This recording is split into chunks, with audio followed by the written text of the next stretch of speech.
नमस्कार, मैं हूं राजेश कुमार और आप देख रहे हैं डीटीवी भारत। इस वक्त हमारे साथ देश दुनिया के जाने माने आईपीएस अमिताभ दास जी हमारे साथ जुड़े हुए हैं। अमिताभ जी, बहुत बहुत स्वागत है आपका डीटीवी भारत में।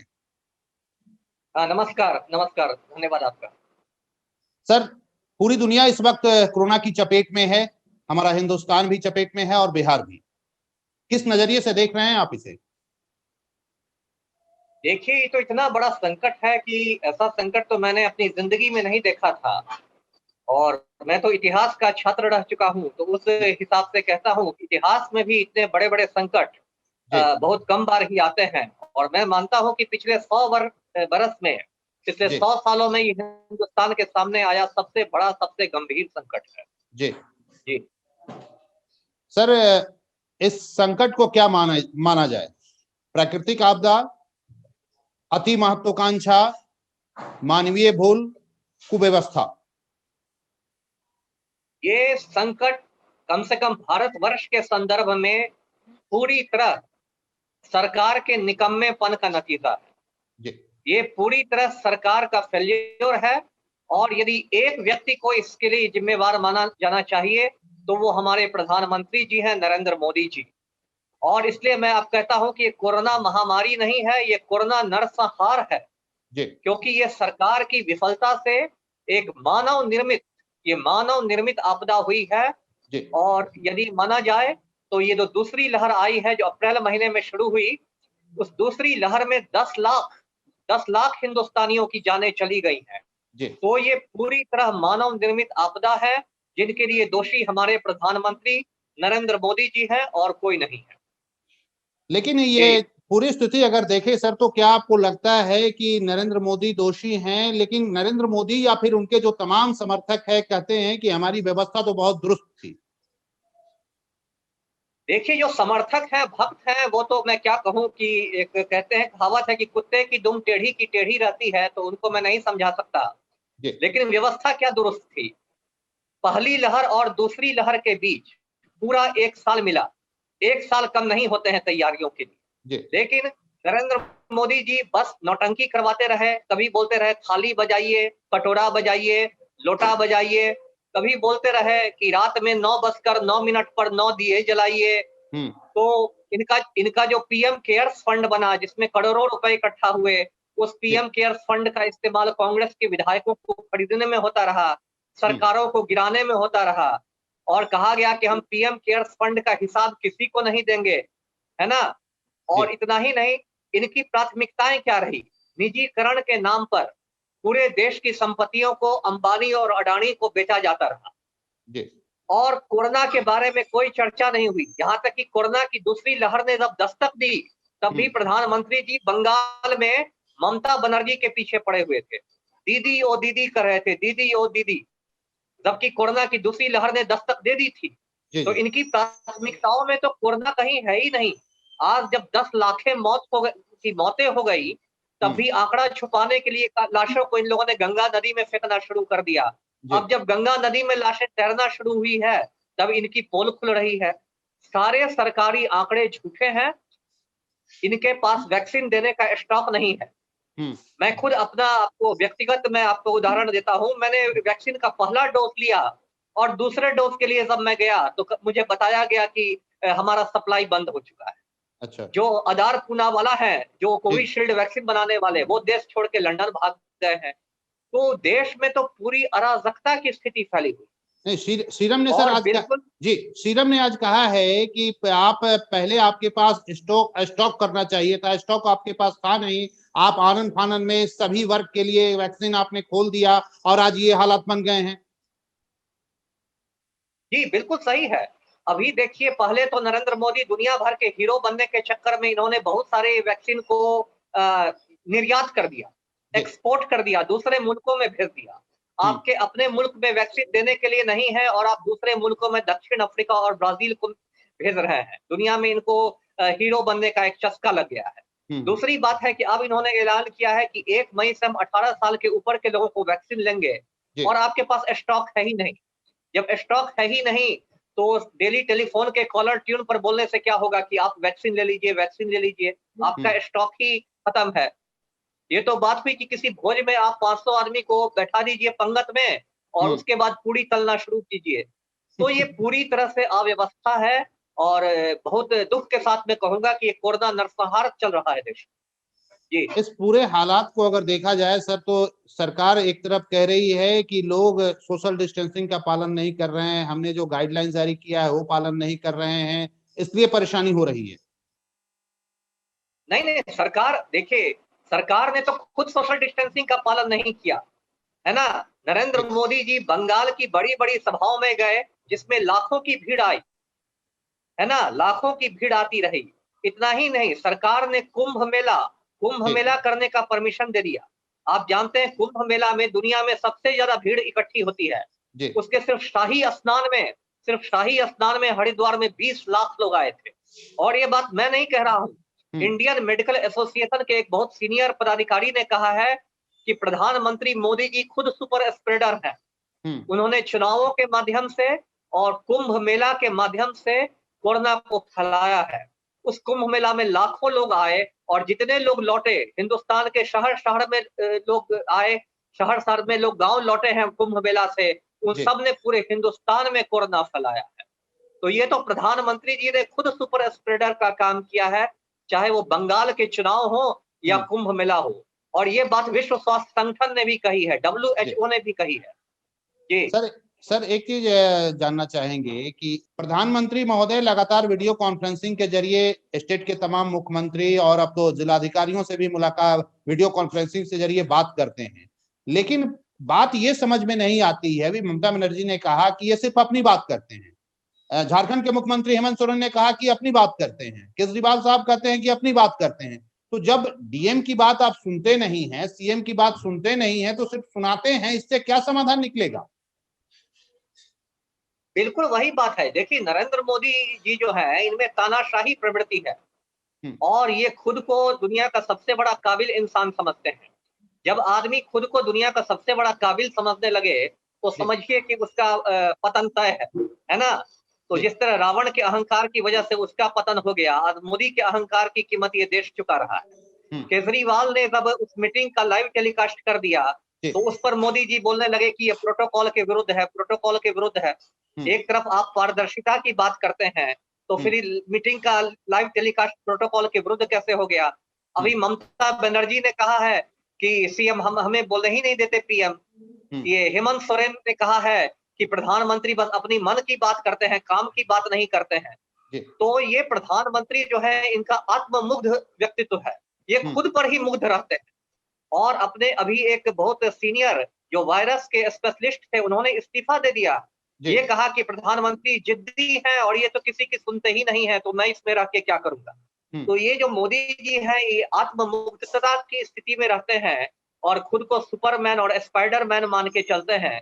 तो इतना अहंकार से इतने बड़े देश की इतनी जटिल समस्या नहीं सुलझाई जा सकती। आपको सबको लेके चलना होगा। इतने बड़े देश में 130 करोड़ के देश में तो अहंकार से नहीं चलाया जाता है जी। सर अभी उन्होंने कहा है कि कोरोना धूर्त है और बहरूपिया भी है।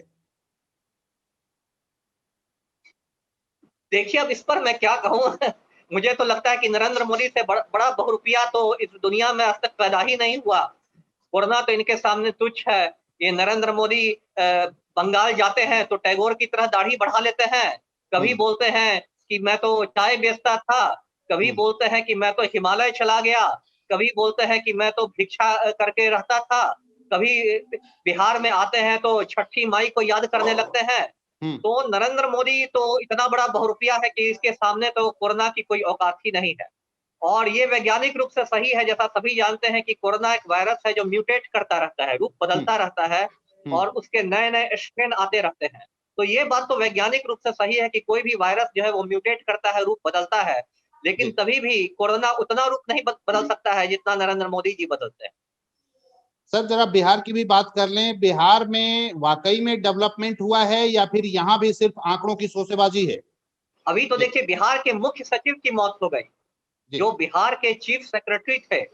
जो बिहार का सबसे ऊंचा ऑफिसर होता है चीफ सेक्रेटरी, मुख्य सचिव थे श्री अरुण कुमार सिंह, उनकी मौत हो गई कोरोना से। उनको सरकारी अस्पताल में बिस्तर नहीं मिला। जो स्वास्थ्य विभाग के प्रधान सचिव हैं, वो सरकारी अस्पतालों में फोन लगाते रह गए लेकिन मुख्य सचिव को बिस्तर नहीं मिला और उनकी मौत हो गई। पहले कोई कल्पना नहीं कर सकता था कि सरकार का चीफ सेक्रेटरी मर जाएगा और उसको सरकारी अस्पताल में बिस्तर नहीं मिलेगा। आज वो हो रहा है। ये तो हमारे स्वास्थ्य मंत्री हैं मंगल पांडे, इनके बारे में मैं क्या कहूँ, सोशल मीडिया पर तो इनका नाम लोगों ने अमंगल पांडे रख दिया है, इतने ये अपशकुन है बिहार के लिए। जब चमकी बुखार फैला था तो ये वर्ल्ड कप क्रिकेट का स्कोर पूछते थे समीक्षा बैठक में, और अब जब कोरोना की दूसरी लहर आई तब ये बंगाल में भाजपा का चुनाव प्रचार कर रहे थे।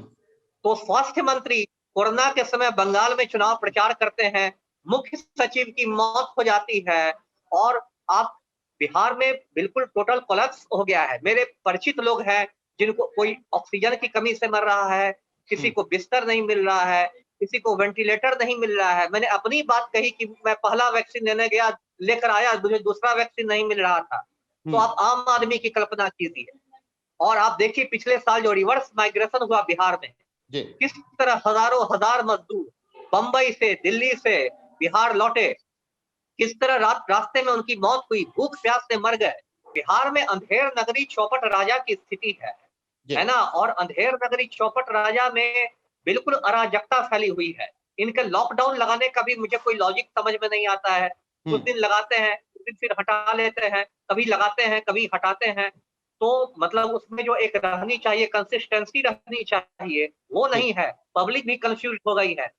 तो बिहार में तो मैंने कहा कि जब स्वास्थ्य मंत्री चुनाव प्रचार में व्यस्त हो, मुख्य सचिव की मौत हो रही हो, तब क्या क्या कहा जाए। मैंने अभी बिहार की स्थिति देख रहे हैं। मैं खुद प्रेस कॉन्फ्रेंस में था, आमिर सुबहानी साहब थे, उनसे मैंने पूछा कि आपके यहाँ डॉक्टर की कमी है, लगातार इसको लेकर बातें हो रही थी, विधानसभा में भी कई बार ये सवाल उठाए गए, तो उन्होंने कहा कि नहीं ऐसा कुछ नहीं है, बस सब कुछ सामान्य है, और 2 दिनों के बाद चीफ सेक्रेटरी साहब का देहांत हो गया। वही मैंने कहा ना, इसलिए ये लोग तो झूठ की खेती कर रहे हैं। अभी मैंने मंगल पांडे जी का बयान पढ़ा कि वेंटिलेटर इसलिए नहीं काम कर रहे हैं क्योंकि हमारे पास पर्याप्त टेक्नीशियन नहीं है ना। और एक हमारे माननीय सांसद हैं, वरिष्ठ राम भक्त हैं, राजीव प्रताप रूडी जी, वो वरिष्ठ राम भक्त 70 एम्बुलेंस को लेकर बैठे हुए हैं। कायदे से राजीव प्रताप रूडी पर महामारी एक्ट में एफआईआर होना चाहिए था। यहाँ एक गरीब आदमी यदि सड़क पर मिल जाता है बिना मास्क लगाए तो पुलिस उसकी पिटाई करती है ना। तो कायदे से राजीव प्रताप रूडी पर महामारी एक्ट में एफआईआर होना चाहिए था। मैंने डीजीपी को लिख कर भेजा, लेकिन बिहार में अंधेर नगरी चौपट राजा है। चूंकि राजीव प्रताप रूडी सत्ताधारी दल के हैं तो पुलिस की औकात नहीं है, बिहार पुलिस की औकात नहीं है उनको टच करने की। और जिस शख्स ने वो मामला उजागर किया, पप्पू यादव ने, पप्पू यादव को एक 32 साल पुराने केस का वारंट निकाल के अंदर कर दिया गया। तो ये तो बिहार में चल रहा है। जब आपके माननीय सांसद जो एक जिम्मेदार जनप्रतिनिधि होते हैं वो 70 एम्बुलेंस पर कुंडली मार के बैठे हुए हैं और वायरल हो रहा है वीडियो कि उनके एम्बुलेंस से बालू ढोया जा रहा है, तो आप बताइए तो बिहार को आप क्या कहेंगे। यहाँ तो स्थिति बिल्कुल अराजक स्थिति हो गई है। सर अभी आपने पलायन की बात की, सरकार कहती है कि बड़े पैमाने पे लोगों को रोजगार दिया जाएगा, रोजगार मिल रहा है, लेकिन मुझे तो कहीं कोई रोजगार दिख नहीं रहा, न निवेश दिख रहा है। आपको कहीं दिख रहा है सर? नहीं, किसी को नहीं दिख रहा, किसी को नहीं दिख रहा है ना। इस पर मैं अदम गोंडवी कवि हन की 2 पंक्तियां सुनाता हूँ जी। कि तुम्हारी फाइलों में गांव का मौसम गुलाबी है, जी। तुम्हारी फाइलों में गांव का मौसम गुलाबी है, मगर ये आंकड़े झूठे हैं, ये दावा किताबी है। बिल्कुल। तो सिर्फ सरकारी फाइलों में गांव का मौसम गुलाबी है, बाकी इनके सारे आंकड़े झूठे हैं, सारे दावे किताबी हैं। 16 साल से नीतीश कुमार मुख्यमंत्री हैं बिहार के। यदि इन्होंने बिहार में रोजगार पैदा किया होता तो ये लाखों करोड़ों बिहारी बंबई जाके रिक्शा चलाते, हावड़ा में जाके कुली बनते, दिल्ली में जाके मजदूरी करते।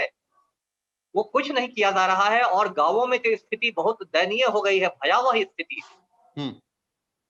वैसे स्थिति में क्या, जब रोजगार नहीं हो, डॉक्टर नहीं हो, सवाल ये भी है कि महिला सशक्तिकरण की बात की जाती है सर, दारूबंदी की बात की जा रही है, लेकिन दारू तो मिल ही रहे हैं सब। अरे बिहार में तो शराबबंदी के नाम पर मखौल है, मौकरी है ना। जिस तरह यहाँ पिज्जा की होम डिलीवरी होती है, यहाँ दारू की होम डिलीवरी हो रही है जी। और शराबबंदी जो 4-5 साल पहले हुआ उसके बाद बिहार में पूरा एक शराब माफिया खड़ा हो गया है। जी और पुलिस की मिली भगत से, पुलिस विभाग में जो भ्रष्ट अधिकारी हैं उनकी मिली भगत से ये शराब माफिया काम करता है और किसी के भी घर में दारू पहुंचा दिया जाएगा। अभी 2-3 दिन पहले की बात है, पलामू पुलिस ने झारखंड में जी विजय सिंह पटेल नाम के एक जदयू नेता को गिरफ्तार किया है हजारों लीटर दारू के साथ। वो विजय सिंह पटेल नीतीश कुमार की पार्टी में पदधारक है, ऑफिस बियरर है। जी तो ये तो पूरा सत्ता संरक्षण में काम हो रहा है। अभी रामसूरत राय बिहार सरकार के मंत्री हैं, राजस्व मंत्री, भूमि सुधार जी जी राजस्व के। उनके भाई जी हंसलाल राय की स्कूल से कई कार्टन शराब की सैकड़ों बोतलें बरामद हुई। जी लेकिन आज तक हंसलाल राय की पुलिस ने गिरफ्तारी नहीं की है। आज तक हंसलाल राय की कुर्की नहीं हुई है जी और वो छुट्टा घूम रहा है। और जो स्कूल का चपरासी था, केयर टेकर जो था बेचारा, जो घंटी बजाता था, जी उसको पुलिस ने पकड़ के अंदर कर दिया।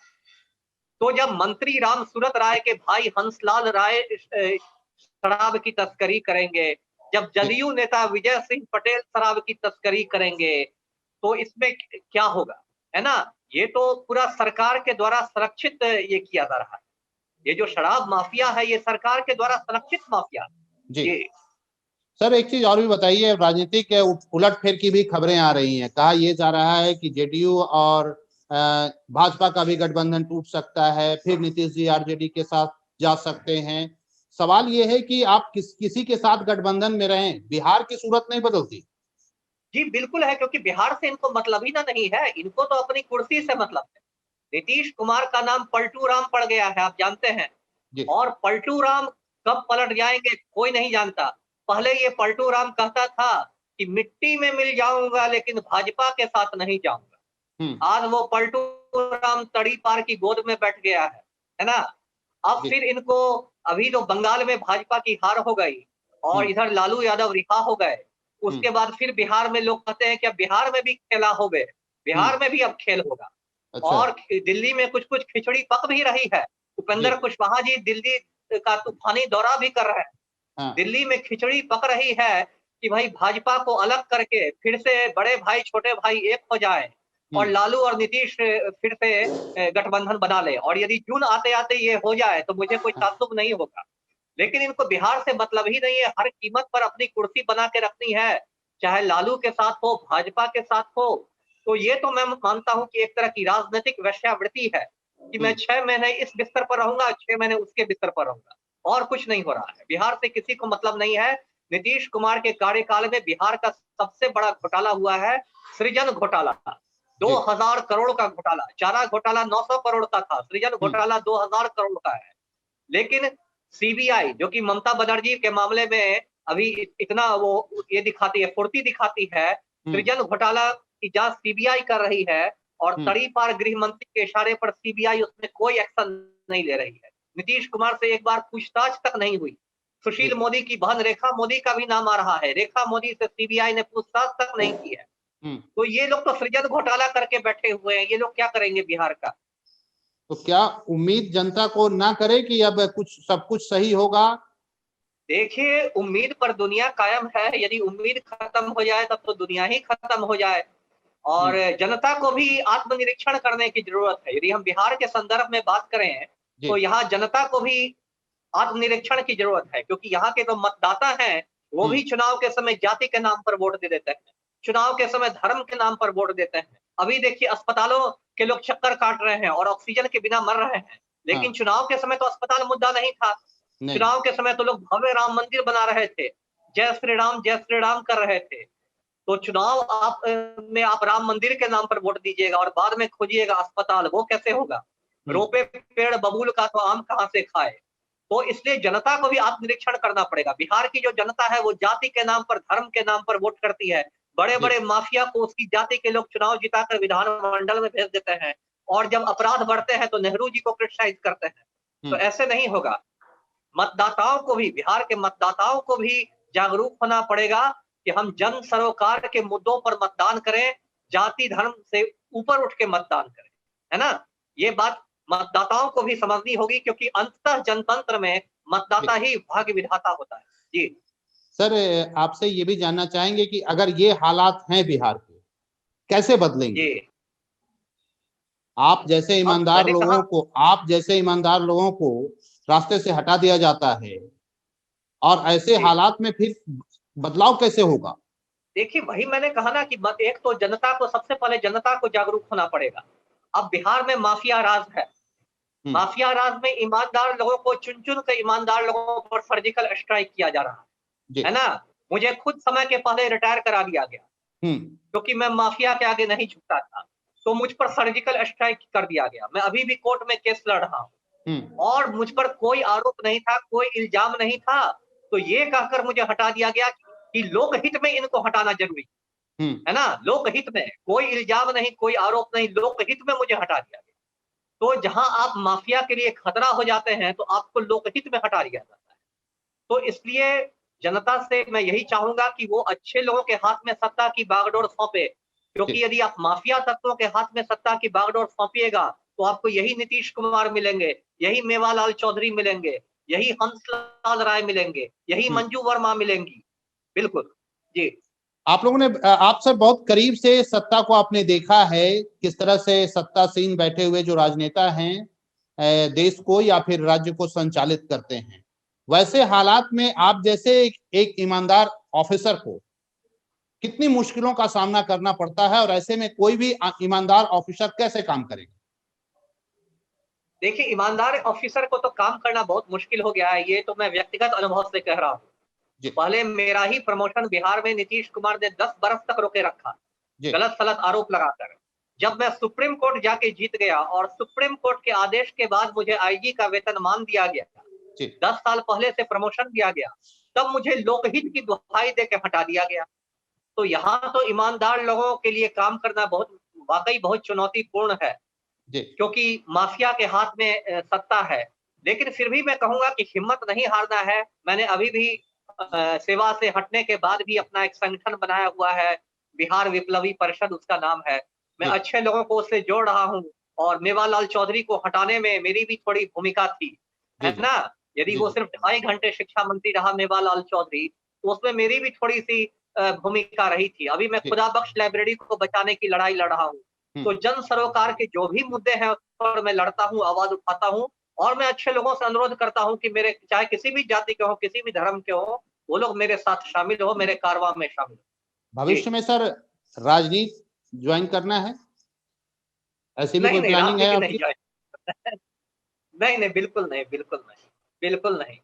मेरा जो बस। ये बिहार विप्लवी परिषद है, जी। क्योंकि देखिए राजनीति में आने पर बहुत समझौते करने पड़ते हैं, है ना? जी। पॉलिटिक्स का मतलब कंप्रोमाइज़ होता है हाँ। और मेरा जो मिज़ाज है वो गैर समझौतावादी है, मैं कंप्रोमाइज़ नहीं करने वाला। इसलिए पॉलिटिक्स में आने का कोई सवाल नहीं। मेरा जो संगठन है बिहार विप्लवी परिषद, जी। वो बिल्कुल गैर राजनीतिक संगठन है। हम लोग जन सरोकार से जुड़े हुए मुद्दों को उठाते हैं और एक गैर राजनीतिक मंच। चुनाव में पॉलिटिक्स में मुझे नहीं आना। चलिए अमिताभ जी, बहुत-बहुत शुक्रिया हमसे बात करने के लिए और अपना कीमती वक़्त देने के लिए। तो ये थे पूर्व जी, आईपीएस आपका भी धन्यवाद। दास, जो कि कह रहे थे कि वर्तमान हालात जिस तरह से बने हैं, उस हालात के लिए हम सब भी दोषी हैं, क्योंकि हम लोगों ने जिन्हें चुना है, वो आज की तारीख में हमारे साथ खड़े नहीं। फिलहाल इस खास कार्यक्रम में बस इतना ही। हमें ये दीजिए क्या कहते इजाज़त, हैं? लेकिन आप देखते अरे रहिए स्प्राइट बीटीवी पिलाइए। भारत। नमस्कार।